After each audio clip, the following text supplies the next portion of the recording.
4 दिव्य ज्ञान, follow up की ताकत।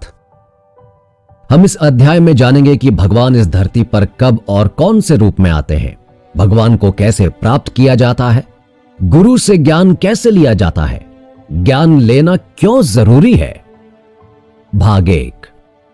श्री कृष्ण बोले, हे अर्जुन, यह महान गीता ज्ञान जो मैं तुझे बता रहा हूं, मैंने बहुत पहले इसी पृथ्वी पर बताया था, लेकिन वो समय के साथ साथ लुप्त हो गया।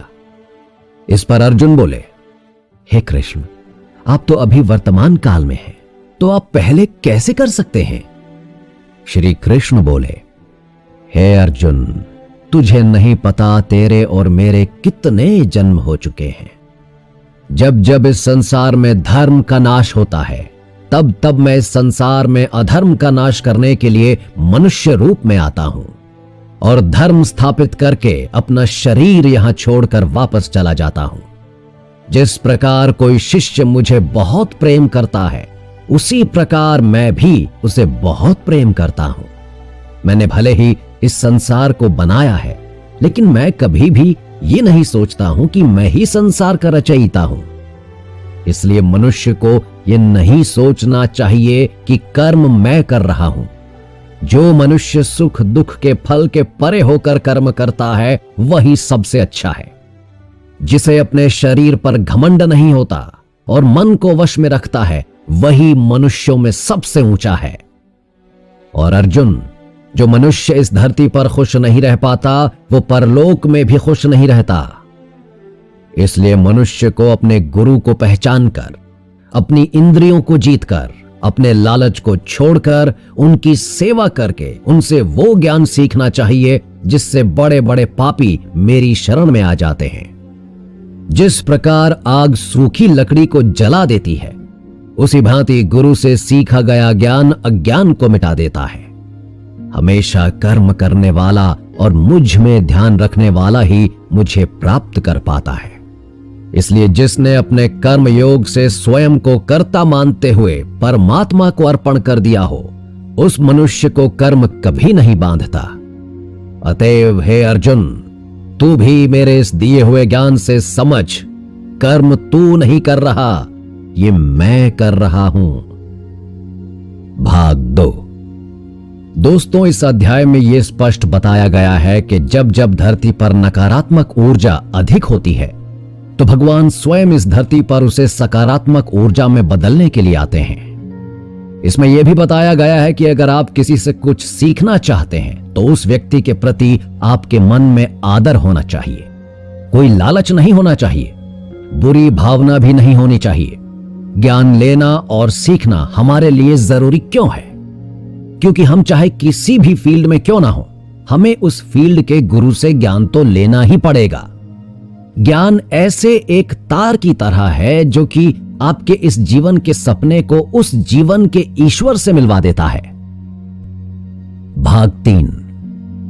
आइए दोस्तों, हम लोग समझते हैं गीता के अध्याय 4 से नेटवर्क मार्केटिंग के बारे में। जैसे ही श्री कृष्ण ने कहा कि यह ज्ञान कई वर्ष पहले बताया गया है, ठीक उसी प्रकार नेटवर्क मार्केटिंग इस दुनिया में 1 साल पहले, यानी कि हम लोग जब इस धरती पर नहीं थे तब से चल रही है।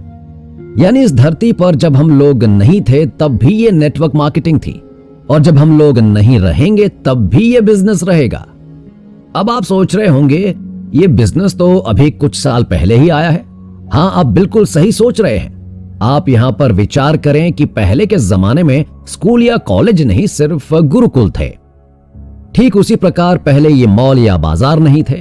पहले हम सब एक दूसरे से सामान लेते और देते थे। इससे होता यह था कि सबकी जिंदगी खुश और हर व्यक्ति उत्साहपूर्वक रहता था। यह बिजनेस नया नहीं है, यह बिजनेस हम सब के पूर्वज भी करते थे। जैसे आप इतिहास उठाकर देखें तो पता चलेगा कि हम सब के पूर्वज एक साथ रहते थे और एक दूसरे को जोड़ कर रखते थे। ठीक दोस्तों, उसी तरह हम लोगों को अपने पूर्वजों की शिक्षा के अनुसार चलना है। इस बिजनेस में हमें एक गुरु रूपी अपलाइन मिलता है और हमें इस बिजनेस के बारे में बताता है और हमें इस बिजनेस का विशाल रूप दिखाता है, जिसे हम लोग इस बिजनेस की भाषा में फॉलो अप कहते हैं। यह सिस्टम की प्रतिक्रिया है। यहां हमें अपने जीवन की हर प्रॉब्लम को बताने का अवसर मिलता है और भगवान श्री कृष्ण रूपी अपलाइन हमारी हर प्रॉब्लम का समाधान दे देते हैं। जैसे भगवान कृष्ण बोले कि जो मनुष्य इस धरती पर खुश नहीं रह पाता वो स्वर्ग लोक में भी खुश नहीं रह पाएगा, जैसा कि आपने अध्याय 1 में पढ़ा है। आइए दोस्तों, अब हम समझते हैं कि इस जमाने की टेक्नोलॉजी के हिसाब से फॉलो अप क्या होता है और कैसे इसे किया जाता है। सबसे पहले आपको अपना ज्ञान छोड़ना पड़ेगा और अपना एक गुरु बनाना पड़ेगा। 1. Follow up. फॉलो अप का मतलब पीछा करना नहीं होता है।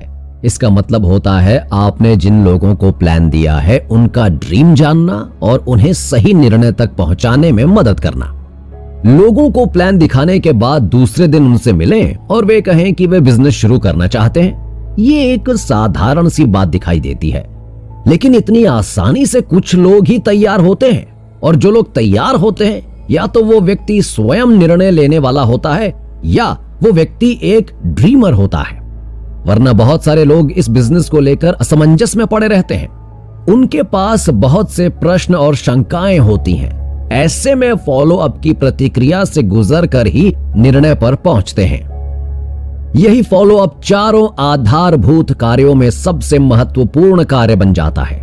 देखा जाए तो लिस्ट यानी संपर्क, निमंत्रण, प्लान का प्रदर्शन, इन तीनों का महत्व 25% ही होता है, पर फॉलो अप का 75% महत्व है, क्योंकि बिजनेस करने या ना करने का फैसला इसी बात पर निर्भर करता है कि फॉलो अप कैसे किया गया। हम तब तक कोई काम नहीं करते जब तक हमें कुछ खोने का डर या कुछ पाने की इच्छा ना हो। 1. फॉलो अप शुरू कीजिए। सबसे पहले फॉलो अप की प्रतिक्रिया उस समय शुरू होती है जब हम अपने पोस्ट पैक्ट को प्लान दिखाते हैं। उसके बाद आप सिर्फ उनके हाव भाव को देखिए कि उन पर क्या प्रभाव पड़ा है। वो उत्साहित है या नहीं, वो व्यक्ति नकारात्मक प्रतिक्रिया दे रहा है या सकारात्मक प्रतिक्रिया बनाने जा रहा है या पूरी तरह से नकारात्मक है, वो व्यक्ति उत्साहित है या नहीं। इसे समझने का आसान तरीका यह है कि उनसे सकारात्मक सवाल पूछिए। बढ़िया है, ये कब से शुरू करना चाहेंगे, कल से या आज से या अभी से? ये कभी मत पूछिए कि कैसा लगा, और अगर उन्हें बिजनेस की बात जच गई तो वो तुरंत अपनी तैयारी दिखाएंगे, वरना हर बात के लिए झिझकने लगेंगे। अगर वो और जानकारी लेने के लिए उत्सुकता दिखाएं तब उन्हें फॉलो अप किट दीजिए। बिजनेस की जानकारी से संबंधित पुस्तक जिसमें कंपनी की जानकारी और सफल लीडर की फोटो और उनके विषय में लिखा हो वो दीजिए। 2. Power of system. सिस्टम के अनुसार फॉलो अप का मतलब किसी पोस्ट पैक्ट को बिजनेस शुरू करने के लिए मजबूत करना नहीं है, बल्कि शुरू करने में मदद करना है। माइंडसेट। मनोविज्ञान कहता है कि हम तब तक कोई काम नहीं करते जब तक हमें कुछ खोने का डर या कुछ पाने की इच्छा ना हो। इंसान मूलभूत रूप से एक आलसी प्राणी है। अगर कोई काम लेट के किया जा सकता है तो वो बैठकर करने की मेहनत से बचना चाहता है। खड़े रहकर या चलकर इस काम को करने के बारे में तो सोचना भी नहीं है। व्यक्ति इसे समय मिलने पर कभी करूंगा ऐसा सोचकर रख देता है और अपने कथित व्यस्त समय में से उसे समय मिलता ही नहीं है और फिर कार्य करने का समय कभी नहीं आता। दूसरी बात यह होती है कि प्लान देखकर पैदा उत्साह अपने सपनों को पूरा कर पाने की एक आशा मस्तिष्क में एक तूफान उठा देती है। ऐसे में लोग चुप नहीं बैठ पाते और उसकी अधिक जानकारी के लिए और लोगों से बात करना शुरू कर देते हैं और अपनी अधकची जानकारी से ही लोगों को समझाने का प्रयास करते हैं। ऐसे में आसपास के लोग द्वारा कई सवाल पूछे जाते हैं और नकारात्मक जानकारी और सलाह दी जाती है, जिसके कारण उनका उत्साह ठंडा हो जाता है। तब उनके मन में एक चिंताजनक निर्णय होता है कि जो उन्होंने आपसे जाना है वो सच है या लोगों ने जो बताया है वो सच है। तब वो अपने मन में उठे सवालों के साथ लोगों द्वारा पैदा किए गए संदेह का भी समाधान मांगते हैं। ऐसे में अगर उनके पास सही जानकारी पहुंचाई जाए या सीडी या बुक हो तो वो लोगों से सलाह लेने के बजाय खुद कहीं से जानकारी लेते हैं और उनका विश्वास और उत्साह बढ़ जाता है। फॉलो अप 48 घंटे के भीतर ही पूरा कर लें। फॉलो अप टूल्स यानी अगर आपके सिस्टम की कोई बुक या सीडी हो उसका महत्व बताकर दीजिए, प्रमोट करके दीजिए। अगर वो नकारात्मक है तो लेने से इनकार कर देगा या इस तरह से लेगा जैसे उसकी इच्छा ही नहीं है। अब अगर पुस्तक या सीडी ले ली गई है तो उनसे प्रश्न पूछिए, आप इसे कब सुनेंगे या पढ़ेंगे, आज या कल? अगर वो उसे पढ़ना या सुनना नहीं चाहते हैं तो वो टालमटोल करेंगे। ऐसे में उनसे अपनी पुस्तक और सीडी वापस ले लीजिए, ये कहते हुए कि ये सीडी पुस्तक मेरे लिए बहुत जरूरी चीज है, मुझे किसी और को भी देनी है। ऐसा करते हैं, हम बाद में मिलेंगे, तब मैं आपको ये दे दूंगा। हम कल शाम मिल सकते हैं या परसों शाम को। अगर वो मिलने का समय भी देने को तैयार नहीं है तो उन्हें खुशी खुशी विदा कीजिए और कहिए, कोई बात नहीं, जब आप और जानकारी चाहें तब मुझसे संपर्क कर लीजिएगा। ऐसे लोगों को फॉलो अप टूल कदापि ना दें, क्योंकि ऐसे लोग आपका समय और ऊर्जा नष्ट करेंगे। अब जो लोग उत्साहित हैं वे तुरंत कहेंगे, हम आज सुनेंगे।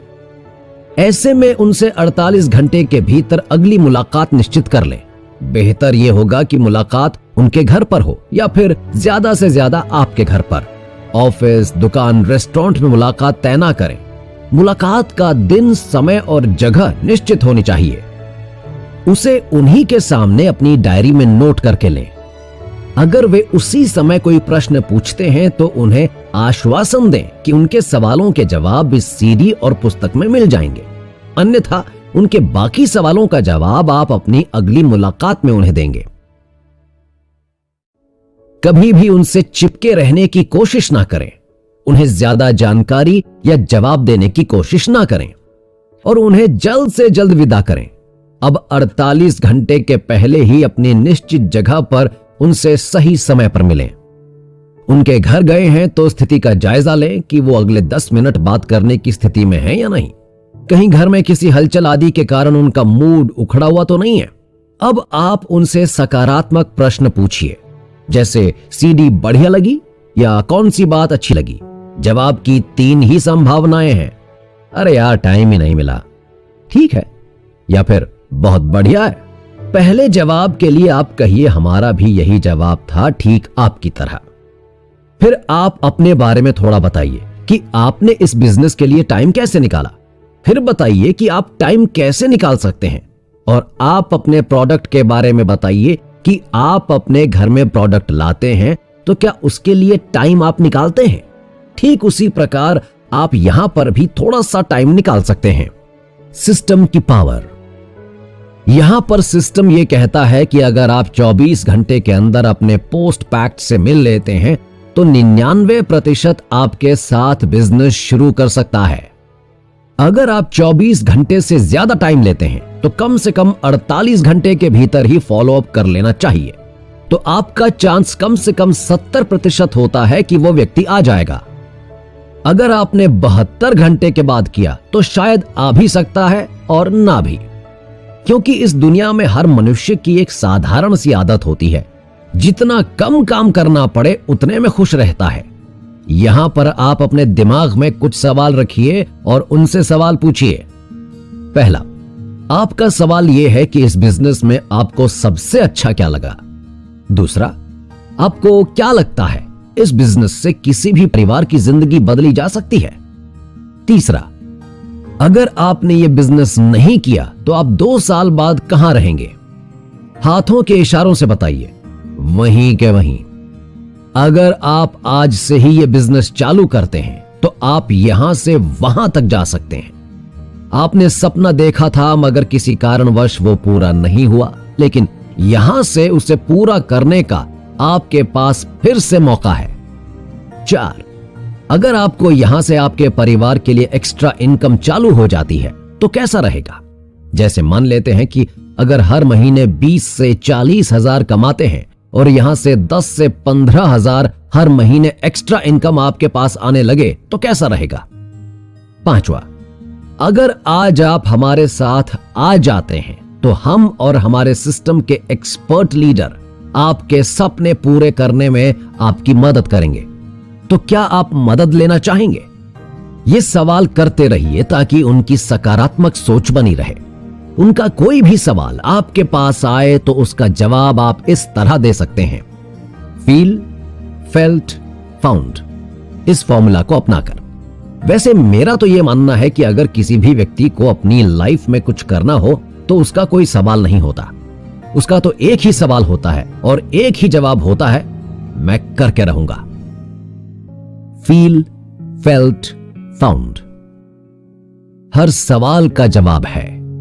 बिल्कुल सही, मुझे भी ऐसा लगा था। बाद में मैंने पाया। आपके पोस्ट पैक्ट के द्वारा कोई भी सवाल पूछे जाने पर आप बोलें कि आप बिल्कुल सही कह रहे हैं। आप उन्हें यह महसूस कराएं कि आप उनके साथ हैं, आप उनकी मदद करने आए हैं, आप उनके दोस्त हैं। उनको आप बिल्कुल रिलैक्स कराएं ताकि आपका पोस्ट पैक्ट खुलकर आपके साथ बातचीत करे। फिर आप एक दोस्त की भांति बोलें, जब मैंने आपकी तरह इस बिजनेस को देखा तो मुझे भी ऐसा लगा था। फिर बाद में मैंने सिस्टम के बारे में जाना, अपने अपलाइन के बारे में जाना तो ऐसा हुआ। चाहे कोई भी सवाल आपसे पूछा जाए तो आप उसका जवाब मत दीजिए। अगर आप जवाब देंगे तो शायद आपसे बड़ा मूर्ख इस दुनिया में कोई भी नहीं होगा। आप उनके सवाल के जवाब ना दें और ना उनके सवाल को गलत ठहराएं। आप उनका सवाल सुनने के बाद खुश हो जाएं और बोलिए कि ये तो बहुत ही अच्छा सवाल है और उनसे ही उस सवाल का जवाब पूछिए। दोस्तों, मैं यहां बड़े कठोर शब्दों में बताना चाहूंगा कि जिस व्यक्ति के मन में ज्यादा सवाल और शंका होती है वो व्यक्ति इस दुनिया में रहने के लायक नहीं है।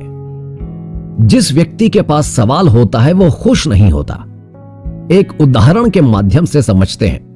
जिस व्यक्ति को गुलाब का फूल लेना है वो कांटे को नहीं देखता। ठीक उसी प्रकार अगर कोई व्यक्ति अपनी पत्नी से प्रेम करता है तो अपनी पत्नी से सवाल नहीं करता। अगर कोई बेटा अपने माँ बाप से प्यार करता है तो सवाल करने का सवाल ही नहीं पैदा होता। मित्रों, इसका मतलब यह नहीं है कि सवाल करना ही नहीं चाहिए। मैं कह रहा हूं कि सवाल करो, लेकिन सवाल में लॉजिक होना चाहिए। मैं अपने 12 साल के तजुर्बे से कह रहा हूं कि जिस व्यक्ति ने सवाल किया वो व्यक्ति आज भी वहां पर है जहां मैंने उसे 12 साल पहले देखा था। लेकिन जो व्यक्ति हमारे साथ आए, आज वे व्यक्ति अपने सपनों की कार में, सपनों के मकान में है। अपने सपने में जितना सोचा था उतना पैसा कमा रहे। बार बार श्री कृष्ण से पूछते हैं तो हर बार श्री कृष्ण मुस्कुराते हुए जवाब देते हैं। वैसे ही बार बार आपसे सवाल पूछे जाएंगे, जैसे क्या यह बिजनेस सफलतापूर्वक चल रहा है, क्या मैं कर सकता हूं, और आपको हर बार मुस्कुरा कर जवाब देना होगा। दोस्तों, इस संसार में हर व्यक्ति का स्वभाव होता है कि कोई भी काम करे या कुछ सामान ले, ये लाजमी है कि वो सवाल करता है। कई बार हर व्यक्ति सीधे सवाल नहीं पूछता, क्योंकि जिस व्यक्ति से पूछ रहा है संभवतः वो व्यक्ति उसका खास हो, इसलिए सवाल घुमा फिरा के पूछा जाता है ताकि सामने वाले को बुरा न लगे। माइंडसेट। हम लोग अक्सर ये देखते हैं कि हर व्यक्ति चाहता है कि कोई उसकी बात सुने। मेरे तजुर्बे के हिसाब से फॉलो अप किससे कहते हैं, आइए समझते हैं। मगर आप यहां पर इस बात को समझ जाएंगे तो आप लोगों की जीत हो सकती है। इंसान का मानसिक विचार होता है कि ऐसा कोई व्यक्ति हो जो मुझे सुने। दोस्तों, अब हम चलते हैं बचपन की ओर, जहां जीवन का पहला पड़ाव आता है। बचपन में जब हम ज्यादा बोलने की कोशिश करते थे तो हमारे घर के बड़े सदस्य हमें कम बोलने के लिए बोलते थे और हम वहां पर चुप हो जाते थे। दूसरा पड़ाव आता है जब हम स्कूल जाते हैं और अपनी क्लास में बोलने की कोशिश करते हैं। हमारे अध्यापक वहां हमें चुप करा देते हैं और हमें स्कूल में भी आदेश दे दिया जाता है चुप रहने का।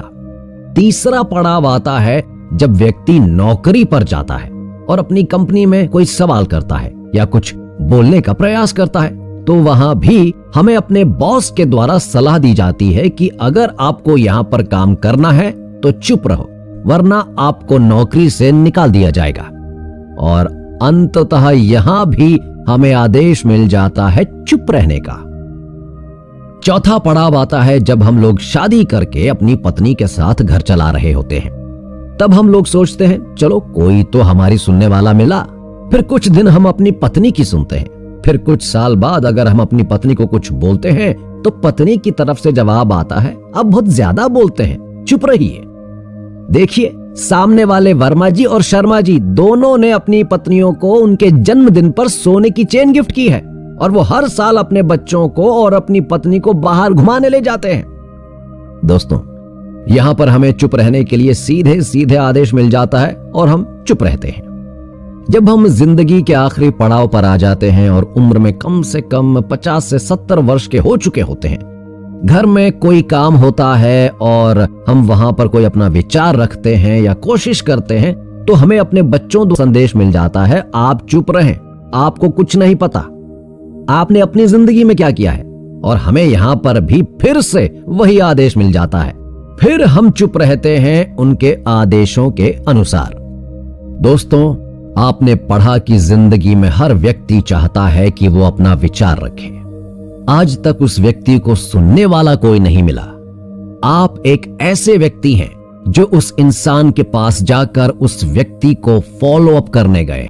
आप सिर्फ धैर्यपूर्वक उस इंसान का हर सवाल और उसका विचार सुन लें और आप आखिर में उस व्यक्ति से सिर्फ इतना बोलिए कि सर, आपका सवाल और विचार गजब का है।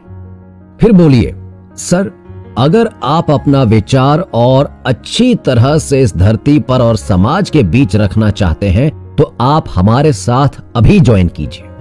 आपकी बात इस दुनिया में हर कोई सुनेगा और आपके विचार पर अमल करेगा। आप हमारे साथ आते हैं तो लाखों की संख्या में आपको लोग सुनेंगे और पैसा भी देंगे। दोस्तों, यही है फॉलो अप की हकीकत कि आप पहले सुनने वाला बने और फिर आपको पूरी दुनिया सुनेगी।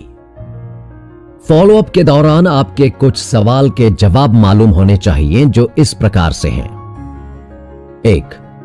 पहला सवाल, क्या इसमें मेंबर बनाने पड़ेंगे? जवाब, सवाल में ही जवाब है, क्योंकि आपको मेंबर बनाना पसंद है या नहीं। अगर वो ये कहते हैं कि ये मेंबरशिप वाला नहीं है तो ये ही जवाब दीजिए। अगर वे कहते हैं हां पसंद है तो आप कह सकते हैं तो फिर ये बिजनेस आपके लिए ही है। लेकिन अधिकतर सवालों के जवाब में सवाल तभी पूछना चाहिए जब सामने वाला व्यक्ति विचारशील हो, सकारात्मक हो, ताकि वो उस दिशा में और विचार कर सके। जैसे किसी को कहीं जाना हो और सवाल पूछते हैं कि हम वहां पर कैसे जा सकते हैं, तो आप पूछ सकते हैं आपके लिए कौन सी सवारी आसान रहेगी। वो व्यक्ति खुद विचार करेगा और आपको बताएगा कि बस से, हवाई जहाज से या ट्रेन से जाना है। फिर आप 2 विकल्प दीजिए, आपके लिए ज्यादा फायदेमंद क्या रहेगा। 2. सवाल, इसमें प्रोडक्ट बहुत महंगे हैं? जवाब, सवाल में ही जवाब है। क्या आप अच्छी क्वालिटी के प्रोडक्ट इस्तेमाल करना पसंद नहीं करते हैं? यहां पर आप ध्यान रखें कि सवाल अगर सावधानी से ना पूछे जाएं तो उनके अहंकार को ठेस पहुंच सकती है और बात बहस का रूप धारण कर सकती है। आप यहां पर पूरा ध्यान रखें कि सवाल पूछने वाले और उनके सवाल दोनों ही सही हों। वे नए हैं, उन्हें सही और गलत की उतनी ही जानकारी है जितनी आपको तब थी जब आपने पहली बार प्लान को देखा था। इसलिए धैर्य रखें, ध्यान देकर सुनें, दिलचस्पी लें और प्रोफेशनल तरीके से उनका ध्यान आप अपनी मीटिंग, पुस्तक, फंक्शन, ट्रेनिंग या अपने अपलाइन की ओर मोड़ दें, जहां से उन्हें सही जानकारी मिल सके। उनसे आप मुस्कुराते हुए पूछें, दोस्त या मैम, अगर आपको ऑप्शन मिले तो आप सोने की रिंग पहनना पसंद करेंगे या चांदी की? जवाब होगा सोने की। तो आप पूछिए, सोना तो चांदी से महंगा है, इसका मतलब है कि आपको भी महंगे प्रोडक्ट ही पसंद है। फिर सवाल कीजिए, क्या आपको अच्छा खाना पसंद है और आप अच्छे रेस्टोरेंट में खाना चाहेंगे या फिर ढाबे पर? जवाब आएगा अच्छे रेस्टोरेंट में। आप कुछ और ऐसे सवालों के जवाब उनसे पूछ सकते हैं। 3. सवाल, इस बात की क्या गारंटी है कि इस कंपनी में कोई भी व्यक्ति सफल बन जाएगा? जवाब, केवल यही गारंटी है कि जो सफलता के लिए तैयार होंगे उन्हीं को सफलता मिलेगी। यहां हर व्यक्ति सफलता प्राप्त कर सकता है। मैंने कई बार सुना था कि गरीब आदमी और अमीर आदमी में सिर्फ एक ही अंतर होता है, जो कि व्यक्ति के दृष्टिकोण से जुड़ा होता है। हालांकि मैं इस बारे में अच्छे तर्क नहीं खोज पाया हूं, क्योंकि जब आप सोचने लगते हैं तो कम से कम 5 मिनट में अनेक प्रकार के तर्क आपके दिमाग में आ जाते हैं। मैंने कई बार देखा है कि जब मैं हॉस्पिटल में जॉब करता था, जब कोई बच्चा बिना हाथों के पैदा हुआ तो व्यक्ति के पास क्या गारंटी होती है कि वो एक लोकप्रिय गायक बनेगा और अपने पैरों से गिटार बजाएगा। यहां पर बिना हाथों वाले पेंटर या केवल एक ही स्वस्थ पैर वाले खिलाड़ी के पास सफलता की क्या गारंटी होती है? उनमें और आत्म करुणा में जीतने वाले बाकी अपंग लोग में क्या अंतर है? यही है बस उनका दृष्टिकोण। एक ही मेडिकल कॉलेज होता है, उस कॉलेज में हजारों बच्चे डॉक्टर बनने जाते हैं। क्या गारंटी है कि सारे बच्चे डॉक्टर बन ही जाएंगे?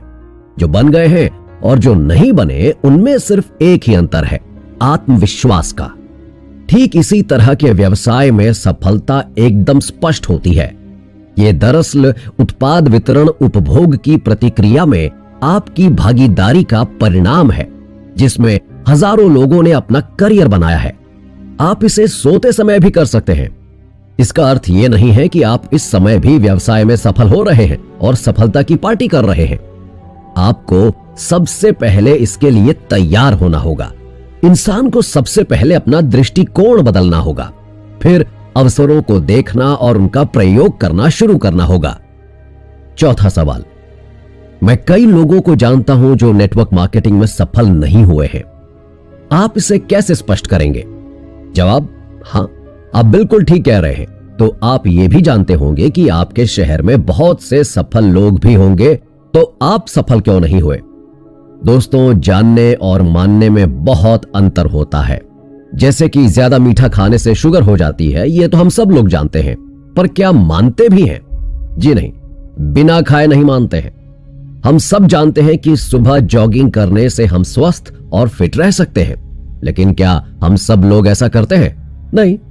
आप विश्वास करें, मैं भी ऐसे हजारों लोगों को जानता हूं और यह भी जानता हूं कि वे सफल क्यों नहीं हुए। मैं आपको बता सकता हूं कि उन्होंने इस बिजनेस में कितनी सारी गलतियां की और उनका मोहभंग क्यों हुआ। मैंने अक्सर ऐसे स्मार्ट और जोशीले लीडर को सुपरमार्केट भेजा है, क्योंकि वही तो मूल्यवान उपभोक्ता के रूप में सचमुच सहयोग कर रहे हैं। मैं उनसे कहता हूं कि ये याद रखें कि वहां खरीदारी करके आपने कितना अधिक निवेश किया है और अपनी वफादारी के लिए किसी तरह के पुरस्कार की मांग ना करें। मैं ये पता लगाने का प्रयास करता हूं कि मैं जिस व्यक्ति से बात कर रहा हूं वो इस बिजनेस में सचमुच कितने सक्रिय रूप में समर्पित रहा है। मैं उनसे पूछता हूं कि क्या उसने नियमित रूप से अपनी कंपनी से प्रोडक्ट खरीदे या उसके बजाय उसने कंपनी में कोई सहायता की। मैं उनसे पूछता हूं कि क्या उसने अपने रिश्तेदारों, दोस्तों के नेटवर्क में साझेदारी प्रदान करने का प्रयास किया, कितने लोगों के सामने प्रस्ताव रखा और किस तरह रखा, इत्यादि। मैं ये बातचीत इस सवाल से खत्म करता हूं, अगर आप अपने जैसे किसी व्यक्ति को अपनी कंपनी में नौकरी पर रखते हैं तो क्या उस व्यक्ति को बिना काम किए वेतन दे देंगे? आपका जवाब क्या है? ना। ठीक उसी प्रकार यह बिजनेस भी उसी तरह है। जब आप काम करेंगे तभी आप यहां से कमा सकते हैं। बिना काम किए इस दुनिया में कुछ भी नहीं मिलता है। जैसे एक नन्हे से बच्चे को भी अगर दूध पीना होता है तो वो भी अपना कर्म करता है। जैसे रोज रोता है और रोने पर ही उसकी मां उसे दूध पिलाती है, वैसे ही आप जिन्हें जानते हैं कि वे सफल क्यों नहीं हो पाए, तो ये सवाल अब खत्म हो गया है। और आपको अगर लगता है कि अभी सवाल खत्म नहीं हुआ, तो आपके पास अब दो रास्ते हैं। या तो आप सब हमारे साथ मिलकर सफलता के लिए तैयार हो जाएं, या फिर दूसरा ये कि उन असफल लोगों की टोली में सम्मिलित होकर अपने जीवन को कोसते रहें। अब मैं फैसला आपके हाथों में छोड़ता हूं। पांचवां सवाल, क्या मुझे घर घर जाकर बेचने वाला सेल्समैन बनना होगा? क्या MLM में उन लोगों के लिए कोई जगह नहीं है जो बेचना पसंद नहीं करते हैं? जवाब, आपका सवाल बहुत ही अच्छा है और मजेदार भी। अब आप ये बताएं, आप अभी जो काम कर रहे हैं, क्या वो काम आप अपने घर के अंदर ही कर रहे हैं? और अगर आप नौकरी कर रहे हैं तो क्या आपको घर से बाहर नहीं जाना पड़ रहा है? यहां पर आप घर से बाहर भी जाते हैं और लोगों से बात भी करते हैं। मैं आपको यहां पर दमदारी से कहना चाहूंगा कि इस बिजनेस में आप खुद ही अपने बॉस बनने जा रहे हैं। इसलिए आपको स्वयं यह निर्णय लेना होगा कि आपके काम में क्या शामिल होगा। अगर आप घर घर जाकर बेचना पसंद करते हैं तो आप ये काम कर सकते हैं। आपको निश्चित रूप से ऐसे लोग मिल जाएंगे जो आपको ऐसा करने का सबसे अच्छा तरीका बताएंगे और आपके सामने उनका प्रदर्शन करेंगे। अगर आप अपने उत्पादकों का ग्राहकों में दिलचस्पी जगाने के लिए किसी अलग विधि का प्रयोग करना चाहते हैं तो अपने बिजनेस पार्टनर के साथ इस संबंध में बातचीत करें। अगर आपका तरीका नियमों के अनुसार है तो आप निश्चित रूप से इसका अधिकतम लाभ उठा सकते हैं। साथ ही आप ग्राहकों तक पहुंचने के तरीके का प्रयोग करने में भी सफल हो सकते हैं। अगर आपके पास अच्छा कारण और पर्याप्त प्रबल प्रेरणा है तो आप हर चीज सीख सकते हैं, जिसमें विभिन्न प्रोडक्ट को बेचना भी शामिल है। मैंने कई इंजीनियरों, चिकित्सकों, शिक्षकों, अर्थशास्त्रियों, कलाकारों और अन्य शिक्षित लोगों के बारे में सुना है जिन्होंने रेस्टोरेंट में बर्तन मांजना, दूसरों के मकान में सफाई करना, पिज्जा डिलीवर करना, ट्रक चलाना और कई देशों में उपलब्ध कई अन्य काम करना सीखा है। 5-10 साल के अनुभव के बाद वो घंटों तक बैठकर ऐसे कामों के विभिन्न पहलुओं के बारे में बात कर सकते हैं और बता सकते हैं कि उन्हें ऐसा करते समय कितने रोमांचक अनुभव हुए। देखिए, कोई भी काम छोटा या बड़ा नहीं होता है। ये बात हमारे पापा कहते हैं कि कोई काम शर्मनाक नहीं होता, लेकिन अगर विकल्प चुनने की संभावना हो तो शायद विभिन्न प्रोडक्ट को बेचना बेहतर विकल्प हो सकता है, भले ही इसका अर्थ घर घर जाना हो। अगर आप सचमुच बेचना चाहते हैं मगर इस काम से आपको एलर्जी हो, अगर इसके बारे में सोचते ही आपके शरीर पर चींटियां रेंगने लगती हैं, तो फिर कोई ऐसी नेटवर्क मार्केटिंग कंपनी खोजें जिसमें आपको इतने सारे उत्पाद मिले ताकि आप अपने स्वयं के उपयोग के आधार पर संतोषजनक राशि पर पहुंच सकें। वर्तमान में कई प्रत्यक्ष बिक्री कंपनियां बहुत सारे उत्पाद प्रदान करती हैं।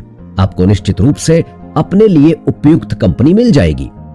दोस्तों, सही सवाल का जवाब मिलता है, बिना सिर और पैर वाले सवालों के जवाब नहीं मिल पाते हैं। जैसे हमें खाना खाने के बाद भूख क्यों नहीं लगती, सोने के बाद हमें नींद क्यों नहीं आती है। दोस्तों, फॉलो अप एक बहुत ही शानदार कार्य है। इसे हम लोगों को आदत बना लेना चाहिए। अगर फॉलो अप करना आपकी आदत बन चुका है तो आपको सफल होने से कोई नहीं रोक सकता।